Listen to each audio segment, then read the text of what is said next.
El análisis político, la entrevista de la semana, la información contada de manera diferente en Hora de Cambio.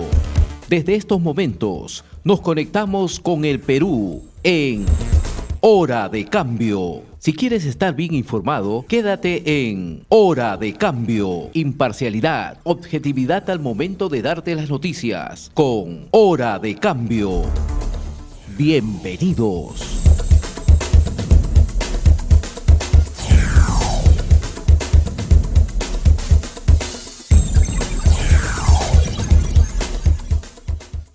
Está desde el Cusco el doctor Ramiro Alatrista Muñiz, abogado penalista y analista político. Le damos la bienvenida entonces al doctor Ramiro Alatrista. Bienvenido a Hora de Cambio, doctor Alatrista. Carlos, muchísimas gracias. Yo definitivamente estoy honrado por darme la oportunidad de poder comentar estos temas pues tan trascendentes y que están marcando en nuestra sociedad y que tienen que ver con la banalidad con la que actúan muchos de nuestros funcionarios públicos y lamentablemente desde la más alta esfera del poder. A tu disposición. Bueno, gracias, doctora Alatrista.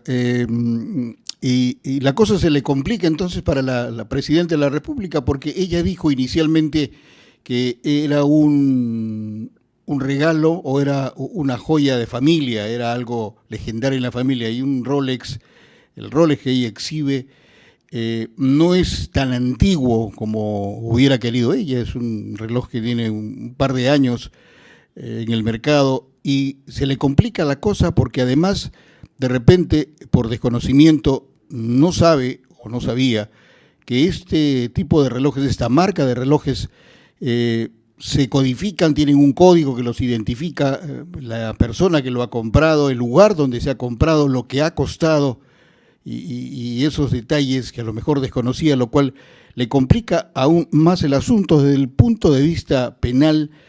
¿Todo esto se le podría complicar a la señora Dina Boluarte? Carlos, definitivamente, en primer lugar estamos hablando de entre 14 y 15 relojes de lujo, que es lo que ha saltado a la prensa y lo que tiene en este momento la Fiscalía en investigación.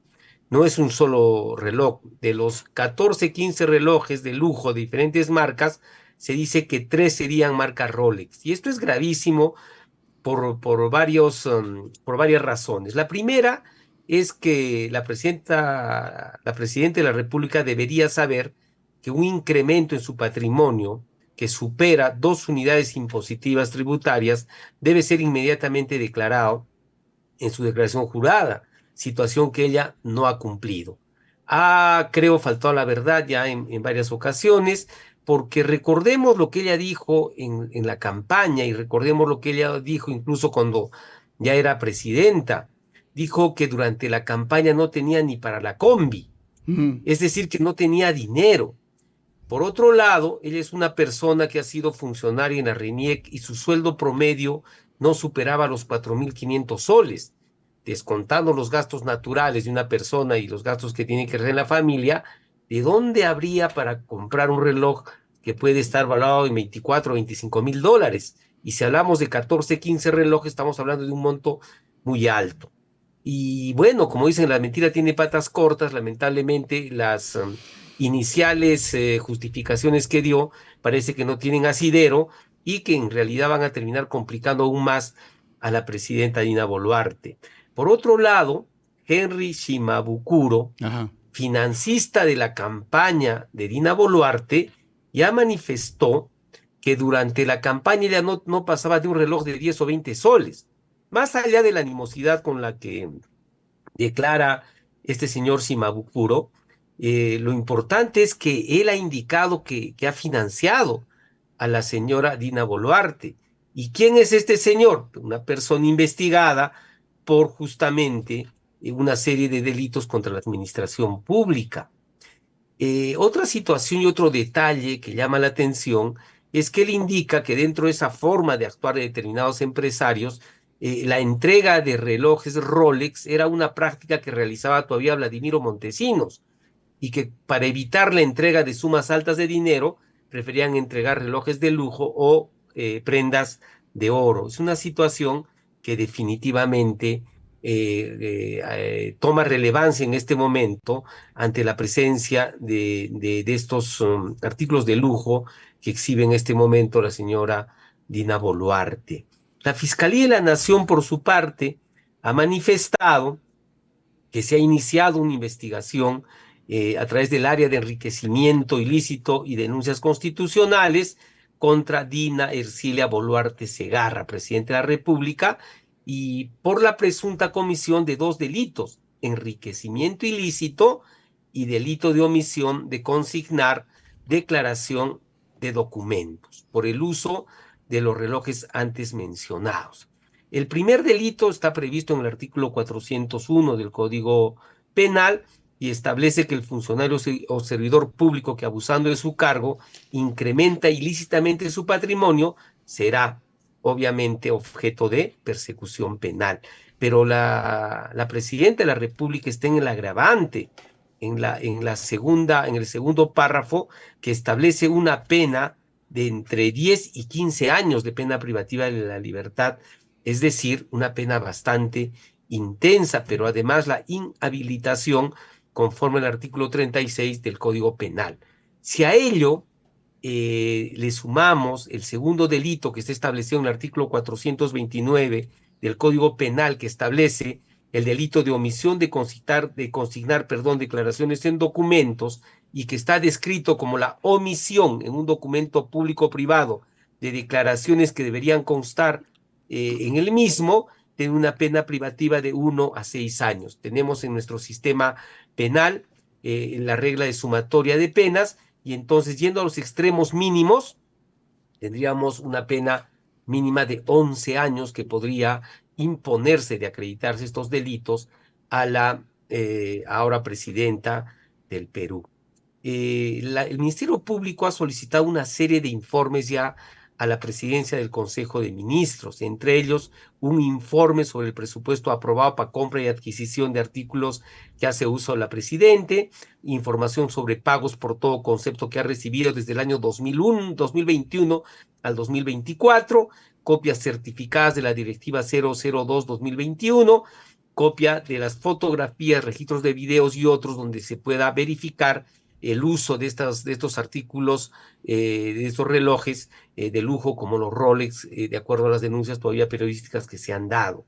Es importante mencionar que la Directiva 002-21 a la que hace alusión la Fiscalía establece una prohibición de recibir donaciones o regalos, ¿no? Salvo algunos de mínima entidad como lapiceros, portadocumentos, digamos, desayunos de trabajo o eventualmente USBs. Es lo máximo que puede recibir un funcionario servidor público, en este caso los funcionarios de la Presidencia de la República. Y entonces se complica la situación de la presidenta en función a la información que viene saliendo, y creo que en este momento ya hay indicios razonables de la comisión de delitos que podrían generar inclusive la presentación de una denuncia constitucional por parte de la Fiscalía de la Nación contra la Presidenta de la República y seguir el procedimiento establecido en el Congreso de la República de darse el caso.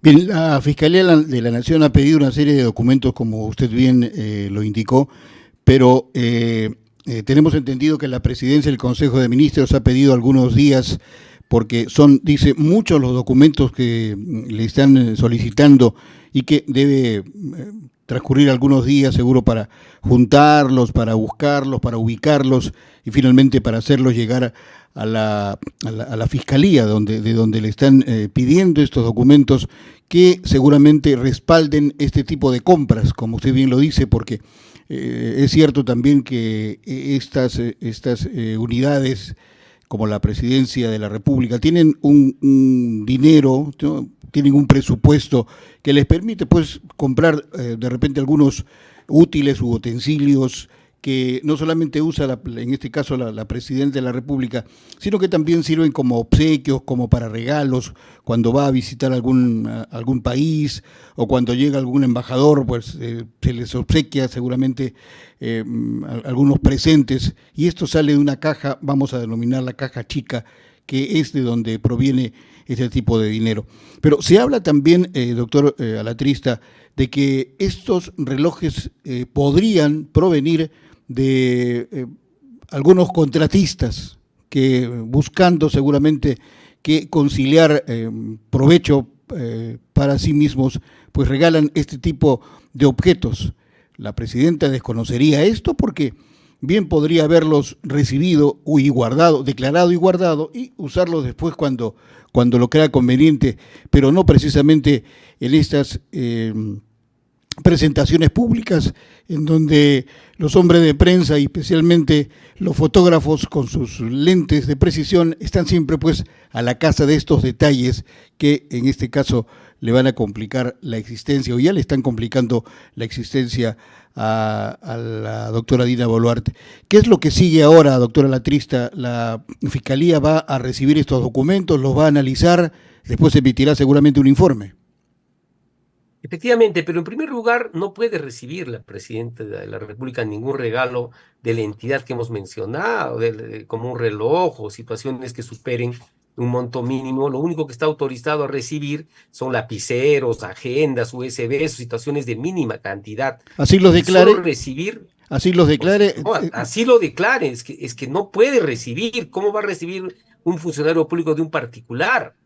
Los delitos contra la administración pública son delitos de peligro. No se puede solicitar ni aceptar dádiva de ninguna manera. Entonces, así lo guarde, seguiría siendo complicado para la presidenta de la República. No puede recibir, salvo que sea de su hijo, de un familiar directo, por una situación sentimental, que además tenga un origen lícito, pero recibir de contratistas, de personas que están vinculadas al Estado o que tienen intereses con el Estado o contratar con el Estado, definitivamente constituiría un ilícito penal y sería una conducta grave, y si se descubre después, igual sería pasible de una investigación. Pero como decía anteriormente, recordemos lo que dice Henry Shimabukuro, era una práctica que viene desde Vladimiro Montesinos, el pedir y el entregar artículos de lujo, entre ellos relojes Rolex, justamente como parte de las dádivas que se solicitaban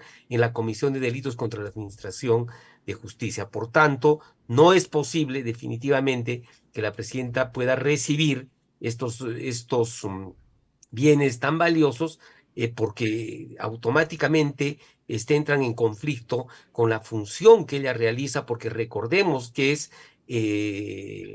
presidente de la República, es jefa de gobierno y jefa de Estado y jefa de las Fuerzas Armadas y Policiales en este momento, o sea, y representa al Perú.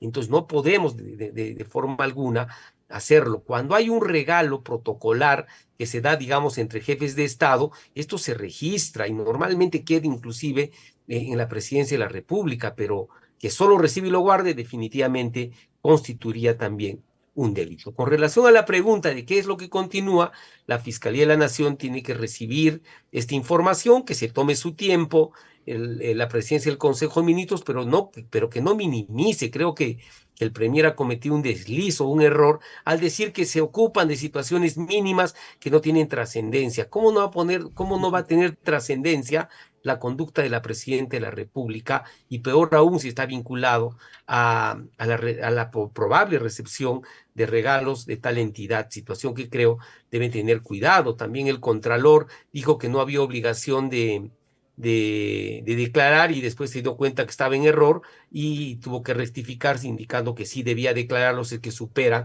las 2 unidades impositivas tributarias, es decir, si superan los 11.000 soles más o menos, y obviamente un reloj Rolex supera ampliamente uno solo ese monto. ¿Qué es lo que sigue? Como decíamos, que se reciban estos documentos, la Fiscalía tiene que plantear una serie de acciones bajo un esquema de investigación, seguramente de considerarlo, llamará testigos, pedirá información a determinadas entidades, eventualmente le dará, obviamente, citará a la presidenta para que declare, o podrá tomarle la declaración en su despacho, pero tendrá la oportunidad de hacer su descargo formalmente. Si es que la Fiscalía de la Nación considera que hay delito, comisión de delito o infracción constitucional, dependiendo. En este momento se está investigando la comisión de 2 delitos. presenta la denuncia constitucional. Presentada la denuncia constitucional con todos sus recaudos, sigue el trámite ante el Congreso de la República conforme al procedimiento establecido en la Constitución y en el reglamento del Congreso. Es decir, esto ingresa a la subcomisión de acusaciones constitucionales, quien califica esa denuncia constitucional, que no es denuncia penal todavía, no confundamos, denuncia constitucional. Si se declara inadmisible, ahí queda el procedimiento.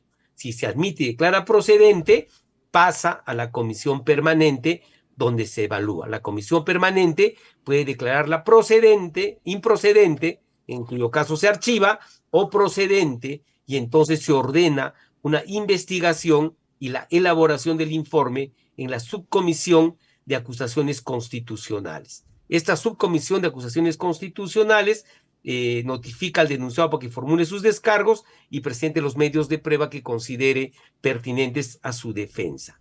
Si considera que en la comisión se aprueba la acusación, entonces el presidente de la subcomisión encarga al delegado elaborar un informe final y la subcomisión convoca audiencia para que participen denunciante, denunciado y testigos. Se nombra un congresista para que sustente la denuncia y si se aprueba acusar, se nombra una subcomisión acusadora que deberá sustentar el tema ante el Pleno. De declararse, de aprobarse esta denuncia constitucional, entonces, para lo cual se requiere, recordemos, 2/3 del número de integrantes del Congreso, sin contar los miembros de la comisión permanente que hacen de acusadores, se necesita 66 votos y en cuyo caso de tratarse de delito, inmediatamente se devuelve los actuados a la Fiscalía de la Nación para que proceda a la formalización de la denuncia e investigar a la presidenta. Obviamente eso incluiría o podría incluir la petición de medidas cautelares, la inhabilitación y eventualmente la separación temporal del cargo de la presidenta de la República. Esa iba a ser la cuestión o la pregunta que le iba a hacer. Entre tanto, todo esto ocurre, la presidenta en este caso sigue en ejercicio, sigue realizando sus labores de representación al Perú. Sigue ejerciendo, mientras no exista una decisión que la tendría que tomar, por un lado, se encuentra en infracción constitucional del Congreso, inhabilitarla, o un juez sigue plenamente en el ejercicio de sus funciones y obviamente como a todo ciudadano le corresponde la presunción de inocencia, este estado de inocencia y en función a ello, mientras no haya decisiones firmes por órgano competente, tiene que seguir en el ejercicio regular de sus funciones. Doctor Ramiro Alatrista Muñiz, quiero abusar de su gentileza y pedirle un comentario respecto de la promulgación ya de la ley que restablece la bicameralidad en el Congreso de la República.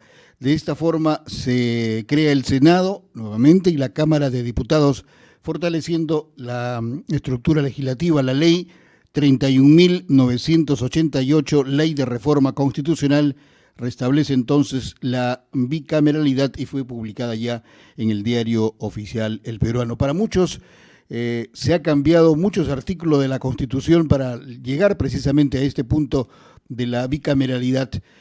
¿Cuál es su opinión sobre el tema, doctor Ramiro Alatrista? Bueno, en primer lugar, la historia republicana peruana ha establecido que siempre hemos tenido dos cámaras o la bicameralidad. Fue en la Constitución del año 93 en que se cortó y el fujimorismo en su momento apostó por la unicameralidad. Entonces, retornar a la bicameralidad desde un punto de vista histórico es simplemente recobrar el camino que el Perú siempre había seguido con relación al poder legislativo. Con un Congreso como el que tenemos y los anteriores que cada día nos sorprenden, pero lamentablemente de manera negativa, creo que algo tenía que hacerse y creo que una Cámara de Senadores podría ayudar a darle una pausa, una reflexión y a hacer un mejor control en la emisión de las normas que puedan darse en nuestro país. Por tanto, yo personalmente estoy de acuerdo, creo que es necesaria la existencia del Senado. Son 60 senadores que van a ser elegidos por distrito único, es un costo para el Estado, pero no es tan grande si consideramos, por ejemplo, un ministerio que cuesta mucho más al Estado, pero además de ello, creo yo que nos va a dar un poco más de gobernabilidad y de tranquilidad en la toma de decisiones en el poder legislativo. La objeción principal que se ha hecho es que al momento de aprobar esta ley, los congresistas actuales han incorporado la reelección de ellos, porque se establece que puede ser senador aquel que ya haya sido diputado o congresista, y sin necesidad de cumplir el requisito de los 45 años que exige la ley ahora y la Constitución, como o sea, la ley modificando la Constitución, como podría ser para cualquier persona que quiere postular por primera vez. Yo tengo una visión bien clara sobre este tema. El poder está en el pueblo y en el elector. Si creemos que alguien de los que está en el Congreso de la República no está a la altura para asumir un cargo de senador, no votemos por él. Castiguemos con el voto, que es lo que corresponde, y tengamos desde ahora una visión clara de que el voto responsable es lo que va a evitar que tengamos en este momento, como en este momento, tantas objeciones a los electos por el voto popular, Presidencia de la República, Congreso de la República, que se presenta en nuestro país. Por tanto, creo yo que es importante desde ya ir formando ese voto a conciencia y obviamente que no sea emotivo. Hoy en día ya estamos en un pequeño problema. La encuesta de Ipsos establece que si habría elecciones el día de hoy, Keiko Fujimori estaría en primer lugar y Antauro Humala en segundo lugar, que sabemos que es una persona que ha sido condenada por haber asesinado a policías en el país, y entonces si esas serían nuestras elecciones tenemos que meditar bien cómo podríamos elegir para evitar que tengamos tanta falta de gobernabilidad como está ocurriendo lamentablemente en nuestro país en este momento. Bien, doctor Ramiro Alatrista Muñiz, yo quiero agradecerle enormemente su participación en nuestro programa el día de hoy y seguramente vamos a seguir molestándolo más adelante. Muchas gracias. Con mucho gusto. Hemos presentado Hora de Cambio. Nuestro equipo de producción ya está trabajando recopilando información para un nuevo encuentro en Hora de Cambio.